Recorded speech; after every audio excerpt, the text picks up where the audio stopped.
Hi there, Kath Gammack, rig market analyst with Westwood Global Energy, here with a quick recap on some of the offshore rig market highlights covering the period 21st to the 27th of September. The past week saw 3 new contracts confirmed for work off Brazil and Ghana.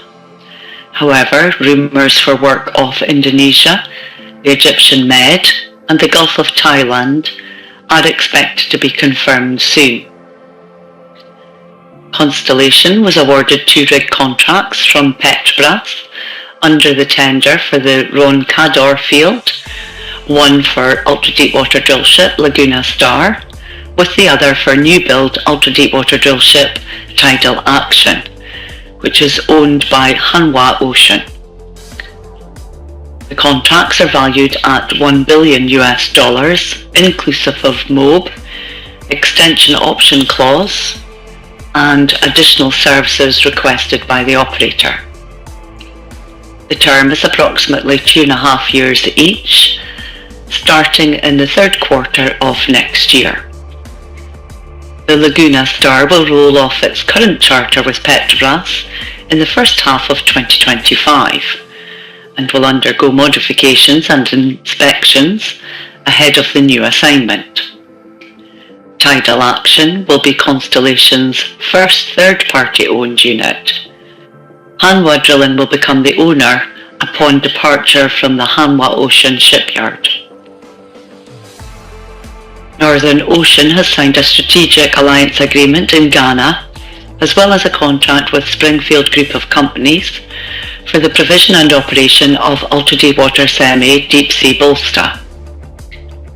The rig has been contracted to undertake a well test of the Athena 1X well, amongst other activities. The firm contract duration is around 30 to 35 days and due to commence early in the fourth quarter of this year. The 6th gen rig is managed by Odfjell Drilling and has been laid up in Namibian waters since she was early terminated for convenience by Shell earlier this year. During the idle period, the rig has been undertaking class surveys. A mutual exclusivity period from now until the 1st of January 2025 is included within the alliance agreement to facilitate exploring a long-term field development drilling programme starting mid-2025 off Ghana. The Ghana programme will precede the previously announced contract with a subsidiary of a major operator and, also undisclosed, is understood to be Chevron.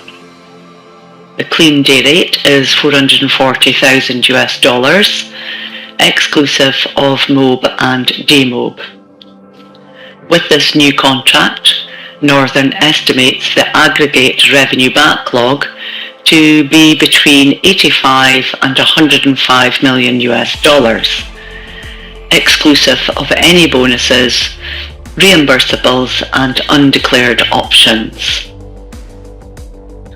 Other activities over the past week saw harsh environment midwater semi Transocean Enabler following a short inshore visit to Hammerfest, mobilised to perform drilling and completion of 2 development wells in the Snøhvit field as part of the Askeladd West project, which is expected to start up in 2025.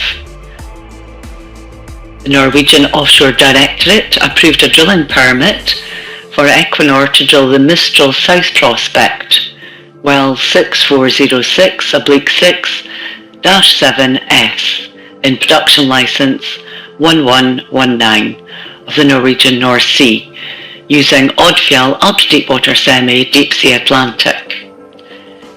The rig is currently drilling the Romby prospect for the operator and is firmly committed until third quarter of 2026. However, options exist under the contract that could see her busy until 2030. Equinor has been given consent by the Norwegian Ocean Industry Authority to use midwater semi Transocean Encourage for production drilling in the Verdande field in production licence 128. The rig will drill 2 wells, 6608/10-BV-3H and 6608/10-V-4H. The operator has the rig firmly committed until July of 2026. Japan Drilling Midwater Semi Hakaru 5 is expected to complete the Silongjeng 1 well offshore Sarawak during the first week of October. This is the final well for Petronas Karagali, which has been using the rig since October of 2022. The rig will demobilise in Labuan before being towed to the Seatram yard in Singapore for her special periodic survey, which is currently estimated to take around 5 months, meaning the earliest the rig will become available for hire is within the second quarter of 2025. As a follow-up to the news of 29 August, pertaining to the legal challenge of 2 UK North Sea oil and gas fields, Jackdaw and Rosebank, the Court of Session in Edinburgh has set the 12th of November as the hearing date for the case brought about by environmental campaigners Greenpeace and Uplift. Both operators, Shell and Equinor, are heavily invested in these fields to provide homegrown energy security. As previously reported, Jack-Up Valaris 122 is currently carrying out a 4-well drilling campaign at Shell's Jackdaw field, and Equinor chartered Odfjell ultra-deepwater semi Deep-Sea Atlantic to carry out a drilling campaign at Rosebank, which is slated to begin in the second quarter of next year. Midwater Semi Coastal Innovator has completed operations for Serica Energy in the Gannet E field as part of the 5 firm well campaign with Petrofac. The rig is preparing to move to the 3rd well, which is understood to be in the Guillemot Northwest field for Dana Petroleum. And finally, India's 9th round of its open acreage and licensing policy received a healthy number of bids. The round includes 28 oil and gas blocks spread over an area of around 136,000 square kilometres. Bidders included Indian companies such as ONGC, Oil India, Indian Oil Corporation, Reliance, Vendata and Sun Petrochemicals. A bid was submitted by a consortium of Reliance Industries and BP, along with ONGC as a partner for block GS-00SHP-2022/2 off the nation's western coast. ONGC submitted bids for 19 blocks in total. Awards are made to companies which offer the highest share of revenues generated from potential oil and gas production.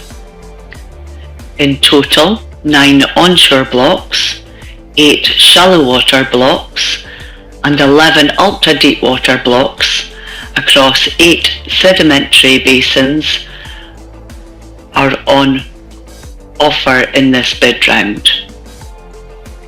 That's it for this week. Many thanks for listening. Hope you find this of interest. If you'd like more information on RigLogics, please visit our website www.westwoodenergy.com.